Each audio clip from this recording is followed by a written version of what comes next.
네, 개장 전에 꼭 필요한 정보를 모아보는 토마토 모닝 빅데이터 시간입니다.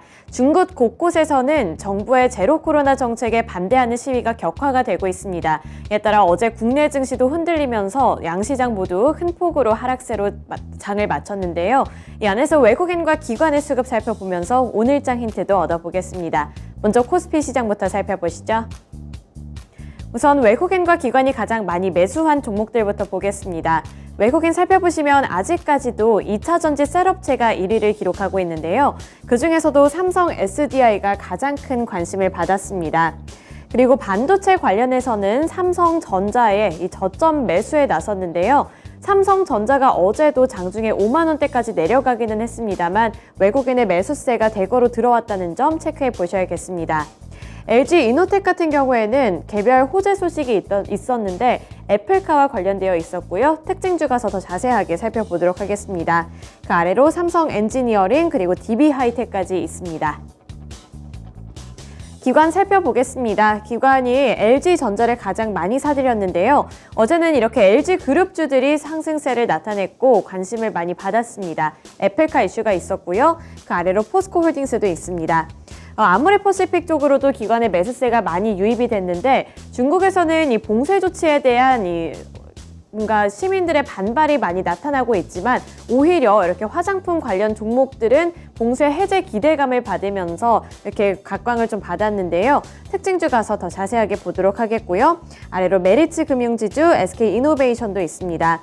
SK이노베이션 같은 경우에는 국제 유가가 하락했음에도 불구하고 기관이 다시 한번 담았고요. 최근에 SK온과 관련되어 있는 사업 기대감을 받고 있는 종목입니다. 네, 넘어가서 매도한 종목들 살펴보겠습니다. 우선 외국인은 SK하이닉스를 가장 많이 팔았습니다. 아까 반도체 쪽에서 삼성전자는 많이 사들였는데 SK하이닉스는 이번에 매도 물량 출회했고요. SK그룹주들 일제히 팔았습니다. SK이노베이션, SK아이테크놀로지가 있는데요. 최근에 아까 말씀드렸다시피 새로운 니켈 공급망 구축 소식과 함께 강한 탄력을 받았던 종목인데 이번에 외국인은 이 두 가지 종목을 모두 다 팔면서 차익 실현 움직임에 나섰습니다. 또 SK이노베이션의 경우에는 국제 유가의 하락 영향도 있다는 점 체크해 보셔야겠고요. 메리츠 금융지주 이번에 3사를 합병한다는 소식과 함께 큰 탄력을 받았었는데 여기서 외국인이 메리츠 금융지주 팔면서 수익을 챙겨갔습니다. 기관 보시면 반도체 투톱을 모두 다 팔았습니다. 삼성전자 그리고 SK하이닉스 대표적인 종목들이죠.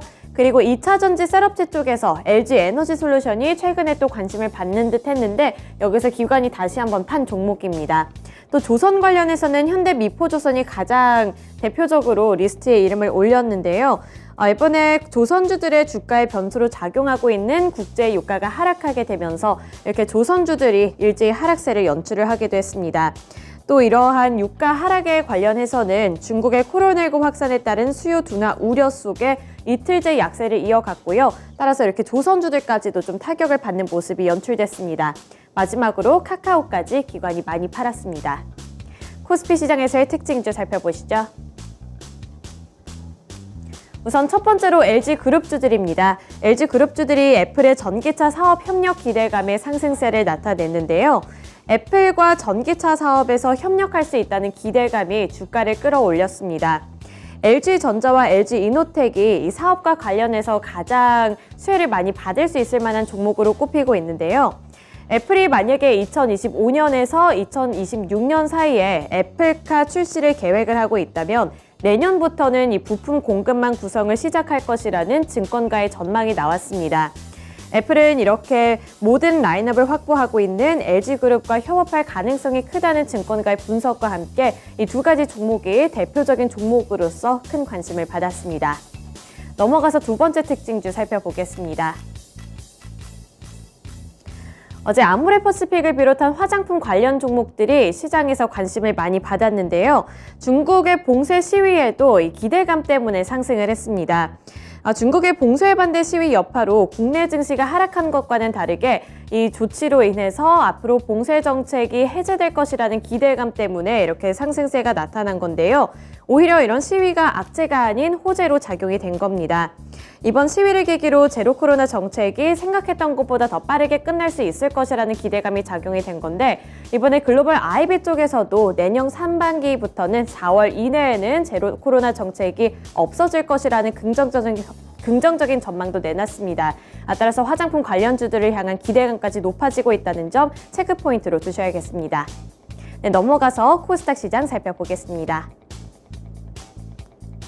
네, 코스닥 시장 살펴보시면 외국인이 LNF, 에코프로 같은 2차전지 관련 종목들 많이 담았고요. 엔터즈 쪽에서 SM과 JYP 엔터테인먼트 가장 많이 담았습니다. 중국과 관련해서 기대감 받고 있고요. 미래 나노텍 쪽으로도 외국인의 매수세가 나타났는데 주가 자체는 6% 넘게 급락했습니다.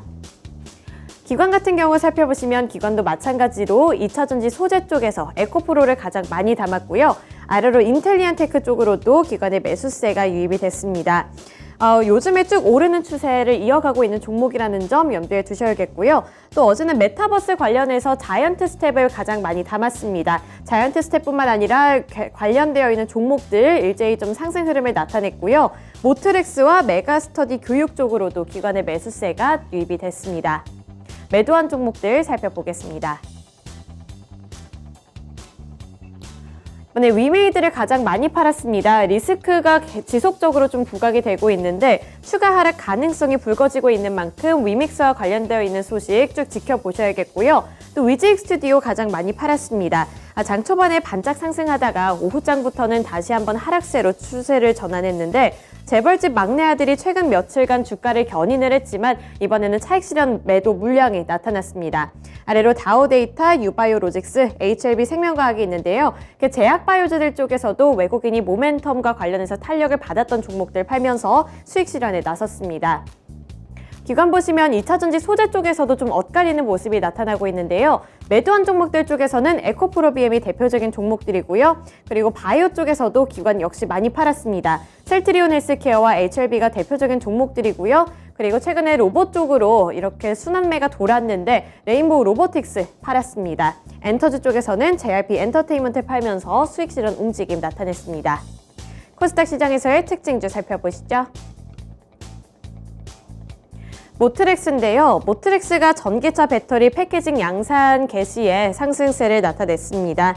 전기차 배터리 패키징 사업을 위한 양산을 개시하겠다고 28일에 공시를 했는데요. 쌍용차는 2차전지 밸류체인 중에 한 축인 패키징 사업 파트너로 모트렉스를 선정을 하고 협력 체계를 강화하겠다고 나섰습니다. 이에 따라 이 모트렉스 쪽으로 투자자들의 기대감이 몰리면서 주가 역시 강세로 장을 마쳤습니다. 마지막으로 오늘 주요 일정 살펴보겠습니다. 네, 우선 첫 번째로 이번에 윤석열 대통령이 화물연대 업무 개시 명령을 심의할 예정이라고 합니다. 또 두 번째로 사우디와 관련한 소식이 있었는데요. 사우디아라비아의 자치행정주택부의 장관이 방한한다고 하니까요. 네옴시티와 관련한 종목들 다시 한번 눈여겨보셔야겠습니다. 네, 오늘 이렇게 주요 일정까지 함께 살펴봤고요. 지금까지 토마토 모닝 빅데이터 시간이었습니다.